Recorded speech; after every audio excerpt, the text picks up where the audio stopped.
Please go subscribe to the Rumble channel for Franchise Sports TV under the name FSTV22. Now, I'm using that Rumble channel for any purposes of me getting kicked off YouTube and also for more of my spicier joints. It's free as well. I have the freedom to say whatever I want to say as well. So go subscribe to FSTV22. That is Franchise Sports TV 22 on Rumble. Man. Anyways, More Lies, once again, produced by Grandma Tarkin himself, Rich Paul. I call him Grandma Tarkin because actually I call LeBron James the emperor of Clutch Sports, Clutch Sports. This whole empire, the galactic empire, Clutch Sports. So you got LeBron James is the emperor, Anthony Davis is Darth Vader, and Rich Paul's Grandma Tarkin. You know what? I don't even know if I want to get him Grandma Tarkin. I think that goes to Adam Silver. I don't know why I want to give freaking Rich Paul. I'm trying to think of a Star Wars character that's in the Empire. Notable one that's close to it. I think at one point in time, I know some of this is probably, some of y'all probably don't keep up with Star Wars, but shout out to the people who do. But shout out to all the rest of y'all. But shout out to Josh Johnson. He knows the whole joke that I've been saying. But I think I called Rich Paul, I want to call him Grandma Thawne. If anybody's really into Star Wars, you know who that is. But as we all know, LeBron's coat fans are the little stormtroopers, or the little choir that I call them on his channel. But anyways, Rich Paul has went to extreme lengths to make sure his emperor's legacy is intact. And currently he was on the Silly Gilly show, and they were debating to whether Michael Jordan or LeBron James is the greatest basketball player of all time. And I don't understand why they continue to keep having this conversation. I know I just had it on this channel just 2 days ago, but I had to make a point. And of course, the stormtroopers are in the comic section as we speak, still trying to stretch the goalposts and find ways to, make sure their king is the GOAT, but it's never going to work because it's just too many facts out there against LeBron. One of them is, of course, Jordan is 6-0 in the finals. LeBron is 4-6. Jordan had less help. LeBron basically had 2 Olympic teams helping him and still has failed. Well, this is what Rich Paul has to say. You guys probably already heard about this now. He said on Silly Gilly show that Mike transcended the game when Kobe came. Kobe was the silhouette of Mike. That's everything, which is great. But LeBron is the first player to have to deal with a 24/7, 365 news cycle of sports and opinions for those that are not even capable of carrying the expertise to give a valid opinion. Probably talk about Skip. In addition to, I'm not really going to do it how y'all want me to do it. I'm probably going to decide how I want to do it. We all know that doesn't go over well, right? And so then you have this environment and the sports society that created. And so now you have to root against.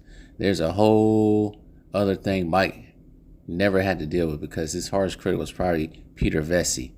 I think LeBron James' antlers is platinum and Michael Jordan may be in gold. Why? Because he had to be compared to Mike. Who did Mike had to be compared to? Well, several players. I can think of the top of my head. Like a Larry Bird, Dr. J. But this is the thing. LeBron is not even in Jordan's landscape.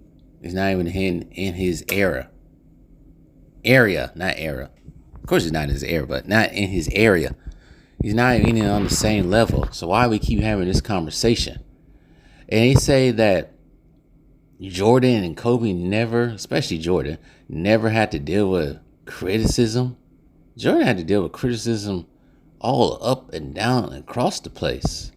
They criticized him for his gambling issues. They act like there was no news back then.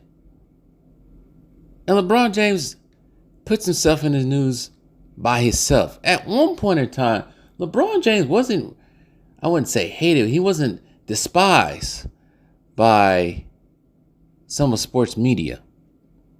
He was beloved. At the time when he first came into the league, I will say this once again, I'm going to scream this to the mountaintops, because some of these idiots that keep coming on my channel act like, oh, you just hate LeBron, you just hate LeBron. No, at one point in time, as a 13-year-old, when LeBron first came into the damn NBA, I had a LeBron James jersey, the wine one, the new jersey they just put out there as soon as he was drafted. I followed LeBron James's career up until he left Cleveland. And I thought him leaving Cleveland was a terrible look, the way he left it. Now he's open to leaving it. He has the freedom to leave. But the way he left with the show and all that other dumb stuff, and taking my talents to South Beach and doing 4, not 5, not 6, not 7. What do you guys think that was going to do? I'm talking to the LaQuire. What do you think that was actually going to do to other fans and sports media? What do you think that was going to do?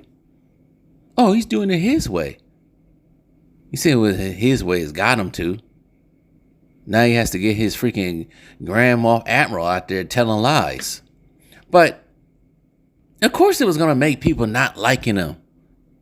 The city of Cleveland at the time. They weren't going to like him after he did that and left them like, I wouldn't say high and dry, but left them like that. And yes, everybody did hate when he went to Miami because he formed a super team out of nowhere. And everybody keeps going back to the Boston formed a super team. Boston formed a super team to do trades and everything. We had 3 dudes that decided they want to play with each other. And guess what they did in their first year? They failed. They failed terribly. And now Rich Paul saying that the Miami Heat organization didn't help LeBron. Get out here with that. That means they wouldn't let LeBron do what he wanted to do in Miami. Pat Riley wasn't going to let him do what he wanted to do. LeBron did.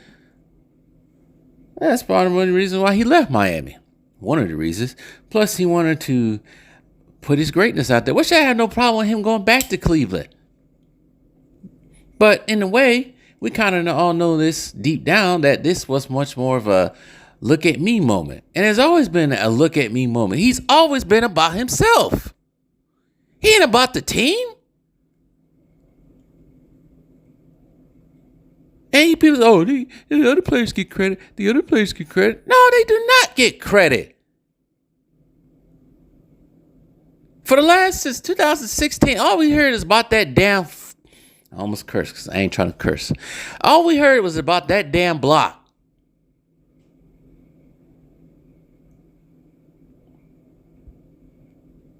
Your guys poo-poo Ray Allen shooting that 3 10 years ago.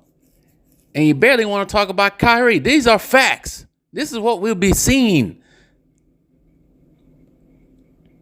You keep trying to put up, John Paxson put up more points to Ray Allen. What does that have to do with anything? Regardless of the fact, if Ray Allen does not hit that 3-corner shot, the pass by Chris Bosh due to Greg Popovich taking out Tim Duncan for whatever reasons I don't get. But if Chris Bosh does not get that rebound and Tim Duncan's in the game, we wouldn't be talking about LeBron's 4 rings. Why would we? We would be talking about 2.5 probably.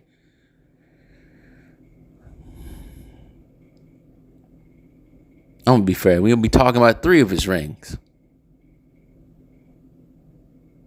And LeBron was doing stuff up until that point, but they were still down. Yes, Kawhi Leonard should have made his free throws, but still, they were still down even though he missed them damn free throws. Ray Allen don't hit that shot, we ain't talking about this. Kyrie don't hit that shot, we ain't talking about this. And let's not forget, Kyrie also did put up 41 points. And was it game 5 or game 4 of the 2016 finals? So let's just not act like Kyrie didn't do anything. Yeah, he didn't get a triple-double, but Kyrie did do something. It wasn't just all LeBron. So stop having selective memory, you nimrods, you morons out there. But anyway, go back to Rich Paul. I went on a tangent because some of y'all guys be freaking pissing me off sometimes with y'all logic out there. I'm talking about the Lestans. And LeBron James antlers in silver.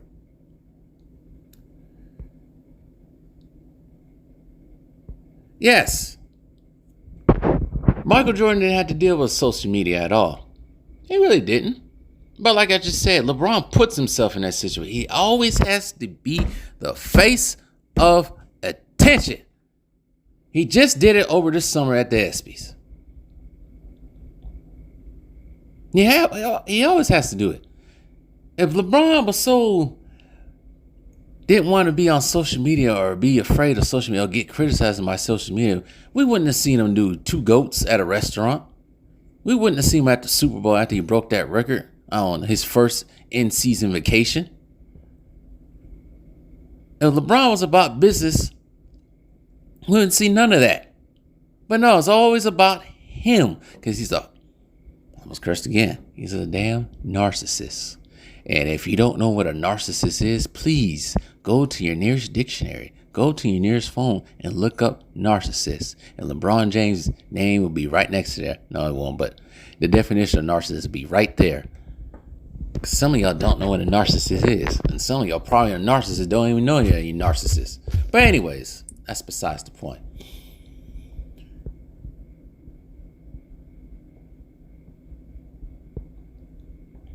And LeBron controls the media as well, too. They forget. Rich Paul forgot to put that point. He controls the narrative.